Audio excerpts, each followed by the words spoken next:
Aloha, and thank you for joining me for Java. This is for the week of May 27th, 2024. So, in the United States, the markets are closed for Memorial Day. And while this holiday for many, where they celebrate with barbecues and gathering with friends and family, I would like to bring up the basis for this holiday. So, this is a remembrance for those that made the ultimate sacrifice for this idea called freedom. So, what do they get out of this? Well, these people get to hang out with their friends one last time. She gets to say goodbye to her loved one for one final time. And I would like to say a quick note about these ceremonies when they have these service members' funerals. At the last bit of it, after they have the gathering, they do take the flag from the top of the coffin, they fold it very neatly, and after the 21 gun salute, they gather 3 of the shells that signify duty, honor, and country. They tuck them very neatly into a corner of that folded flag, and then they present them to the survivors of that service member that gave their life. So, whether it's the children that are left behind, the wives, loved ones, fathers, mothers, I would like to extend a special thanks not just to the service members who have uh, basically served this country and supported this idea of freedom, but to also those that supported the service members and those that may be survivors. It's a very special thing. So, special thanks to all of you and for your friends. It does create a brotherhood that never goes away. So, with that, let's go into the markets.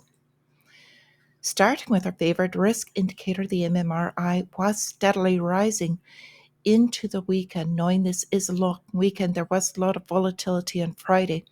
A lot of people left early for their holiday, if you will, and we watched the 10-year yield as well as the relative strength of the dollar start gaining ground. As they did, stocks started pulling back a bit. So with this still, we had the NASDAQ closing record highs ahead of this long weekend. We've still got basically neutral in the fear grade meter. And we'll talk a little bit more about this in a bit. So we've got happening this week, the T+1 is coming into play. What does that mean? It means there's faster stock settlement. Now, as I spoke about this before, but if you're new or didn't hear it last time, this has the potential to cause multiple stock settlement failures.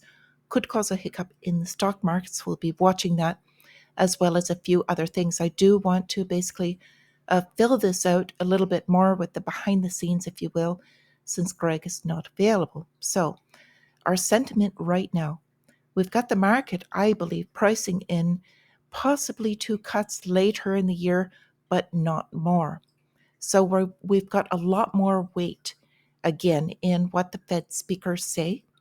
And we've got quite a few Fed speakers coming out this week. And that's how they manage the markets, is with their language.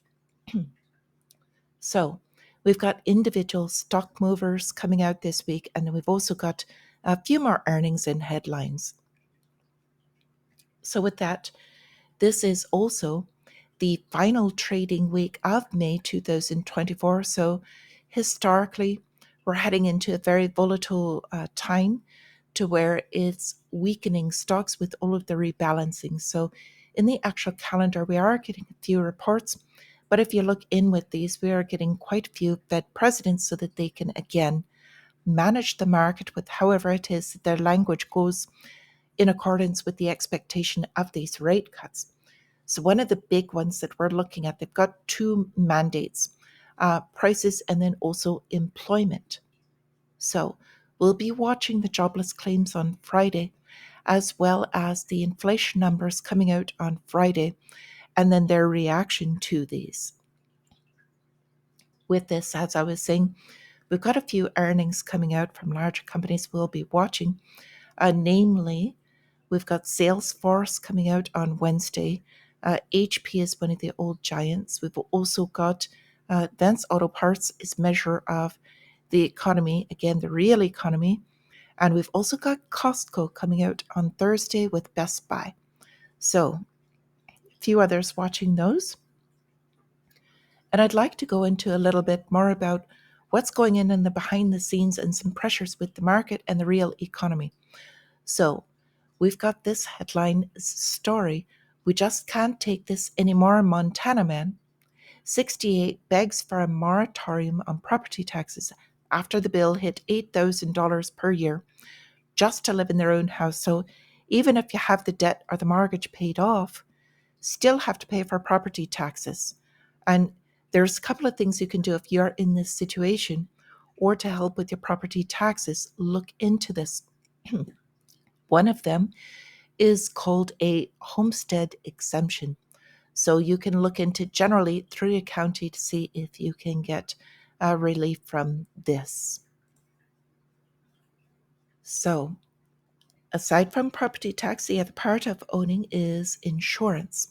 And very sadly, we've had some massive tornadoes come through Texas, Arkansas, and Oklahoma in the past couple of days. So had some people lose their lives, but billions of dollars in damage.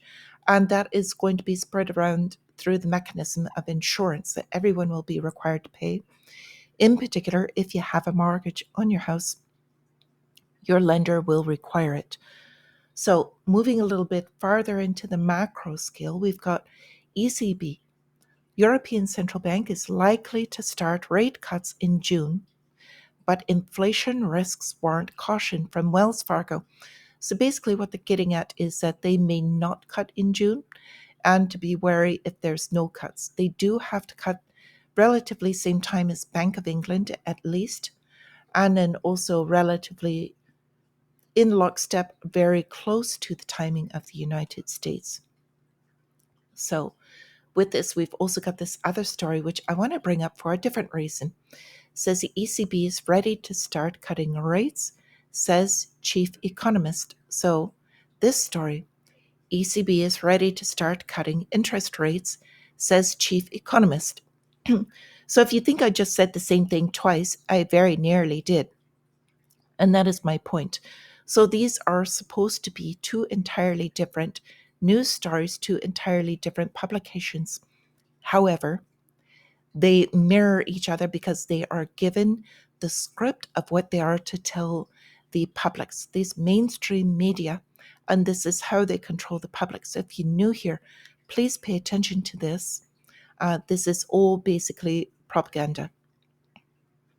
So with this, France is to trim benefits for the jobless as their debt pressure mounts. Now, even though they're all using the euro, they all have their own basically budgets, so to speak. So the reason I'm bringing this up is because they've got problems with their debt, but rather than cutting the amount of aid they're giving to war, to foreign countries, they're going to cut benefits for people that don't have jobs, for their own citizens. So I want this to be a wake-up call of what's going on with all of this around. Now, many of you know this already, and I know you guys, many of you are much more well-versed in this than I am and see this. However, I want to bring this up for new people to make this clear what is going on. We've got a war going on. So another catalyst that we've been watching is Bank of Japan. They're talking about a steady widening service price rises. So inflation, because they are more into manufacturing service sector more than manufacturing. So if this goes up, it's more inflation. They may hike to save the yen because they've got currency crisis going on right now. So that could basically very definitely affect the markets. So with this, we've got a few more stories. We've got the United States strike on Russian targets would start World War III. This is quote from Medvedev. And they are speaking about allowing strikes on Russian soil. What would this mean? I've already spoken about this as far as the draft is being set up in the United States. And with this, we've also got the British Prime Minister promising to going back to conscription. So we're going to have mandatory service, draft service set up to go to these wars that are being funded. So we've got Israel claiming that the deadly strike they just made on Rafah was justified. The number has grown from 35 civilian deaths to now over 50 the last that I checked. So we've got the Ukrainian president urging partners for permission to make these strikes on Russian soil. And this is all going to just exacerbate this war. So as we're celebrating Memorial Day for all of those that died for these wars, they're increasing this and they're going to get more people into these armed services. So with this, we've also got on the other side North Korea accusing the United States of spying at the border. Well, I don't know why we would ever do that, do you? Aside from getting caught, and it's proven that US has been doing that. Yes, we've been spying on all kinds of borders. And they do it too, it's just part of it. So with this, I can't think of a better way to celebrate Memorial Day than with what they fought for in the first place, and that's for us all to keep freedom in mind and do all that we can for this. So with this, got a couple of other reminders. This one can speak for itself. And then my last reminder to you, please do not set yourself on fire. I've heard it's not a very good thing to do. So with that, until I see you again, my friends, stay free.